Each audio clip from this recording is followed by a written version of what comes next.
조선 후기 개성장터에는 정직하기로 이름난 상인 한 사람이 있었습니다. 그의 이름은 한진복. 한진복은 자신만의 장사 철학이 있었고 비록 그 덕분에 생활은 넉넉하지 않았지만 그는 그것을 바꿀 생각도 후회하지도 않았습니다. 사람들은 그를 두고 이렇게 말했지요. 한진복, 저 사람은 거짓을 모르는 상인이라네. 그 말은 칭찬이기도 했지만 동시에 조롱이기도 했습니다. 아니, 상인이 정직하기만 하면 뭐하나? 그럼 그냥 스님이나 학자를 하지 뭐하러 장사를 해. 정직하게만 팔아서는 큰돈을 벌 수 없다고 여긴 이들이 많았으니까요. 그 중에서도 진복을 가장 탐탁지 않게 여기는 자가 있었습니다. 같은 장터의 비단장수 박상구. 그는 교활하고 욕심 많은 사내로 언제나 진복을 비웃곤 했습니다. 이보게, 한상인, 세상은 착한 사람한테 상 안 줘. 어차피 내가 안 속이면 다른 사람이 속인다고. 남 속이고 남보다 한 푼이라도 더 벌어야 장사꾼이지. 진복은 잔잔히 웃으며 대답했습니다. 난 물건만 잘 만들고 그 값만 제대로 받으면 되는데 더 이상 무슨 욕심을 부린단 말이오. 돈은 남아도 신용이 남지 않으면 헛일이오. 나는 남을 속여 밥 먹을 순 없소. 박상구는 냉소를 띄었습니다. 그 말도 이제 그만 좀 하시오. 세상은 그런 원칙으로 돌아가지 않소. 그 고집으로 얼마나 벌었소? 빚만 쌓였겠지. 진복은 조용히 미소 지었습니다. 허허, 그래도 잠은 편히 잡니다. 그 한마디에 박상구는 억지로 미소를 지었지만 속으로는 혼자 잘난 척하는 진복의 존재가 거슬렸습니다.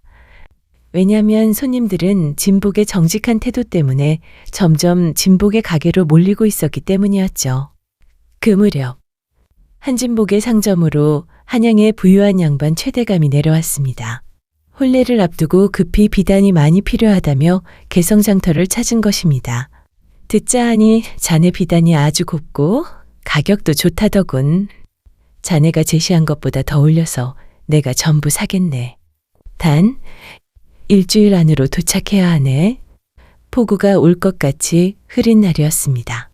진복은 잠시 망설였지만 집에 있는 몸이 약한 아내와 아들을 생각했습니다. 큰 돈을 벌 기회를 놓칠 수 없었습니다. 제가 가겠습니다. 그날 밤 번개가 하늘을 갈랐고 천둥이 산을 울렸습니다. 진복은 기름 먹인 천으로 비단을 꼼꼼하게 덮고 당나귀 수레에 실어 한양길에 올랐습니다. 날씨는 계속 비가 오고 흐렸지만 이제 한양까지 하루가 남았고 시간도 여유가 있어 진복은 기분 좋게 산고개를 넘고 있었습니다. 그때 길가에서 신음소리가 들렸습니다.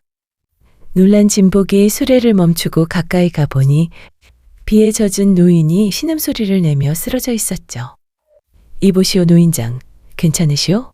진복은 노인을 부축했습니다. 노인은 의식을 잃었고 온몸이 불덩이였습니다.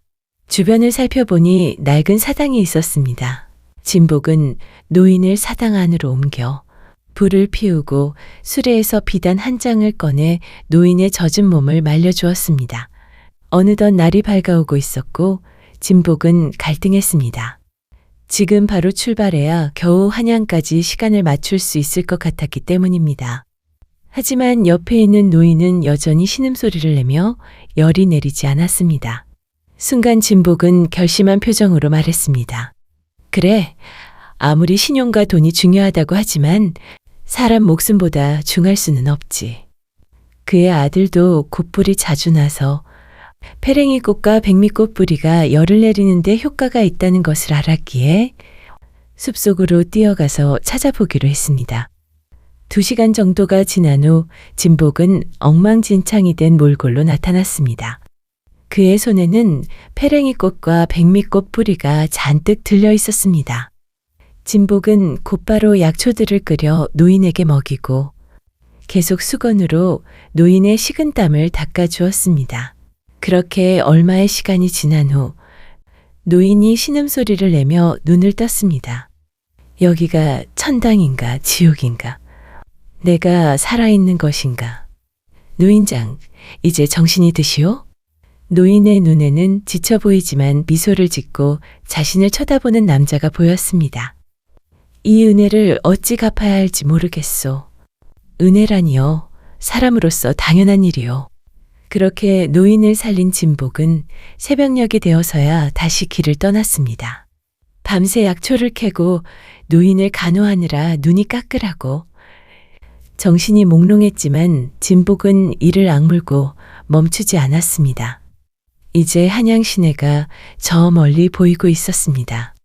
막 발걸음을 서두르려는 그때 그는 순간 발을 헛디뎠고 산길 옆 도랑으로 넘어졌습니다. 하늘과 나무가 보였고 눈을 뜨려고 했었지만 그의 의지와는 상관없이 눈이 감겼습니다. 볼에 촉촉한 느낌이 들어서 눈을 번쩍 떠보니 당나귀가 배가 고팠던지 진복의 얼굴 옆에 풀을 뜯으며 진복의 뺨을 핥았던 것입니다. 그는 벌떡 일어났고 눈물이 나며 절망했습니다. 하지만 일단 약속은 지켜야 했기에 아픈 다리를 절뚝거리며 한양으로 다시 향했습니다. 거짓골을 하고 절뚝거리며 최대감의 집 앞에 도착한 한진복. 하지만 이미 약속된 시간은 지나 있었지요. 하루 늦었소. 계약은 파기요. 이미 다른 곳에서 비싸게 구매를 했소. 원래 당신에게 보상을 받아야 하나 당신 꼴을 보니 받기는 힘들 것 같으니 그냥 가보시오. 최대감 댁의 관리인은 단호했습니다. 진복은 억울했지만 변명하지 않았습니다. 분명 사정은 있지만 제가 약속을 어긴 건 사실이요. 다른 말은 하지 않겠습니다. 그렇게 그는 신용과 돈 모든 것을 잃었습니다. 한양의 길 한복판에 거짓골을 한 진복과 당나귀 술에 실린 젖은 비단만 남았습니다. 일주일 뒤 무거운 마음을 안고 다리를 절며 겨우 집으로 돌아온 진복은 더 큰 시련을 맞았습니다. 아내 이씨 부인이 중병에 걸린 것이었습니다. 서방님, 가슴이 찌르고 너무 답답합니다. 일어설 수가 없습니다. 기운 내시오. 내가 시내에 가서 의원을 모셔오겠소. 7살 된 아이는 겁에 질려 울고 집은 텅 비었습니다. 진복은 급하게 아이를 안심시키고 밥을 먹인 뒤 마지막 남은 멀쩡한 비단 한 필을 들고 의원을 찾아 떠났습니다. 급하게 집을 나서 한참을 달려가는데 그때 낮게 울리는 목소리가 들렸습니다. 은인, 나를 알아보시겠소. 진복은 깜짝 놀라 고개를 들었습니다. 삿갓을 쓴 노인이 서 있었습니다. 바로 그날 빗속에서 구했던 노인이었습니다. 아니, 노인장이 어떻게 여기에... 건강은 이제 좀 괜찮습니까? 노인은 미소를 지었습니다. 아직도 그 마음을 잃지 않았구려. 나를 살리느라 모든 것을 잃었을 텐데 내가 원망스럽지 않소? 이젠 내가 그대를 살릴 차례요. 그는 품에서 고운 금빛 비단 한 필을 꺼냈습니다. 비단에서 은은한 빛이 새어나왔습니다. 이 비단은 은인이 나에게 덮어주었던 그 비단이요. 이제 다시 돌려줄 테니 아내의 몸 위에 덮어주시오. 그러면 그대의 집안에 다시 빛이 깃들 것이오. 아니, 제 부인이 아픈 걸 어떻게 아시고. 마음은 감사합니다만 제 아내가 많이 아픕니다. 당장 의원을 모셔와야 합니다. 노인은 미소를 지으며 말했습니다. 내 말을 믿어야 합니다. 이건 그냥 비단이 아니고 은혜의 비단이요. 믿음으로 덮어주면 좋은 일이 있을 것이요.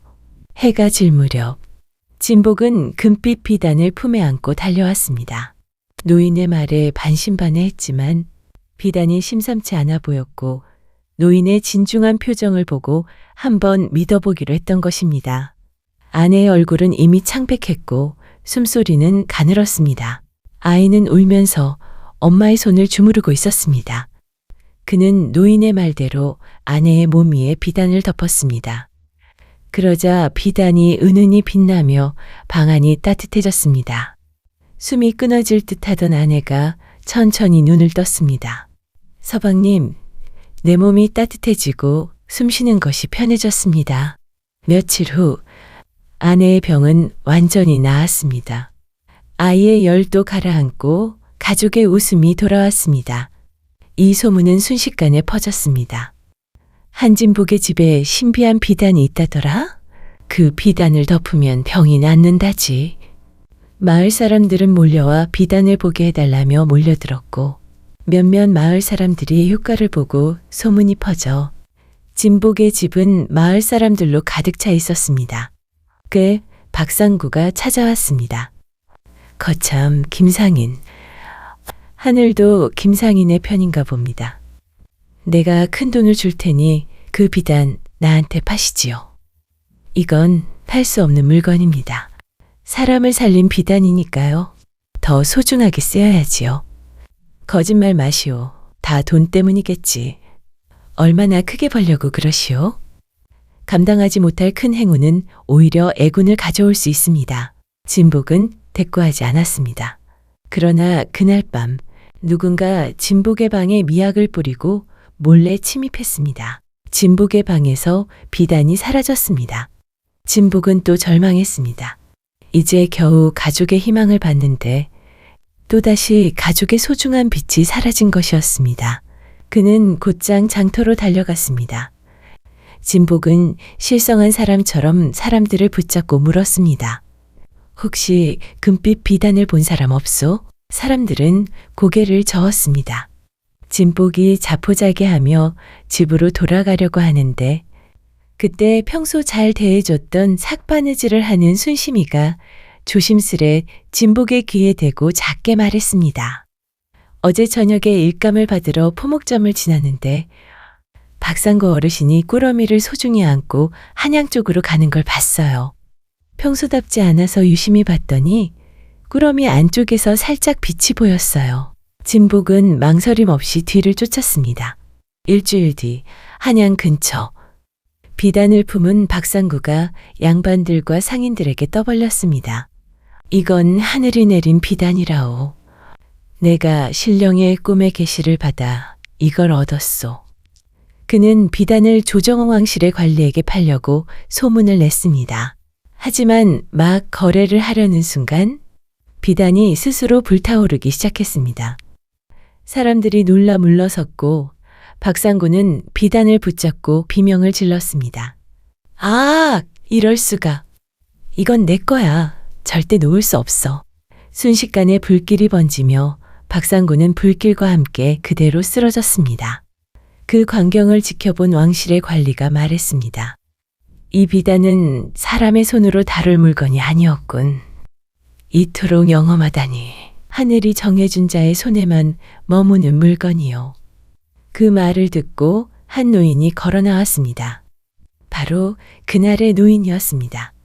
이 비단의 원래 주인은 한진복이라네. 그때 멀리서 진복이 소동을 보고 달려왔고 타다 남은 비단과 쓰러져 있는 박상구를 보았습니다. 진복은 도사를 보고 놀랐으나 곧바로 박상구의 상태를 먼저 살폈습니다. 다행히 목숨은 붙어 있었지만 화상이 심했습니다. 여기 가까운 의원이 어디요? 일단 사람 목숨 먼저 살립시다. 도사와 왕실의 관리가 진복의 인품에 탐복했고 관리가 사람을 시켜 박상구를 의원에게 데려가 치료받도록 지시했습니다. 도사가 진복을 보고 미소 지으며 은인, 저 비단은 당신 것이 아니오? 미안합니다. 노인장. 기껏 보물을 나에게 주었는데 그걸 지키지 못했습니다. 진복은 타버린 비단 조각은 집으며 씁쓸한 미소를 지었습니다. 노인이 진복에게 미소를 지으며 말했습니다. 진짜 보물은 신비로운 비단이나 보석이 아니오. 그것들은 순간은 빛나지만 영원하지 않지요. 그것보다 더 소중하고 밝게 빛나는 것들이 많습니다. 정직, 사랑, 은혜, 믿음, 가족. 도사는 관리에게 진복을 소개했고 신비한 노인은 진복에게 미소 지으며 떠났습니다. 탐욕은 불로 태워지고 선인은 다시 빛을 얻는 법이요. 그 후 왕실에서 직접 사람을 보내 한진복을 불렀습니다. 그의 정직함과 신비한 일화가 왕의 귀에까지 전해진 것이었습니다. 왕은 그에게 왕실에 납품하는 비단 공방 관리로 명했고 그의 공방 비단은 나라의 곡물과 선물로 쓰이게 되었습니다. 한진복은 일생 처음으로 풍요를 얻었지만 그 재산으로 가난한 이웃을 도왔습니다. 집이 없는 자에게는 집을 지어주고 굶주린 아이들에게는 쌀을 나누어 주었습니다. 그가 베풀수록 창고는 오히려 더 풍성해졌습니다. 세월이 흘러 진복은 한양을 떠나 고향으로 돌아가 작은 포목점을 운영하며 선행을 베풀며 살았습니다. 모든 사람들에게 존경을 받았던 한진복은 평안하게 세상을 떠났고 그의 고향 상점 앞에는 돌비석이 세워졌습니다. 그 위에는 이렇게 새겨져 있었습니다. 정직과 선행은 하늘이 주는 가장 큰 재산이다. 그의 이름은 후세에 오랫동안 전해졌습니다. 비단장수 한진복, 거짓을 버리고 사람의 마음을 지켜 하늘의 복을 받은 사나이. 솔소려담 재밌게 보셨나요? 영상을 빠르게 만나보시려면 솔소려담 보름달을 클릭하여 구독을 눌러주세요. 새로운 영상이 올라오면 알람을 보내드립니다. 다음 동영상과 추천 영상도 준비했으니 많은 시청 바랍니다. 항상 건강하시고 행복하고 좋은 일만 있으시길 바랍니다.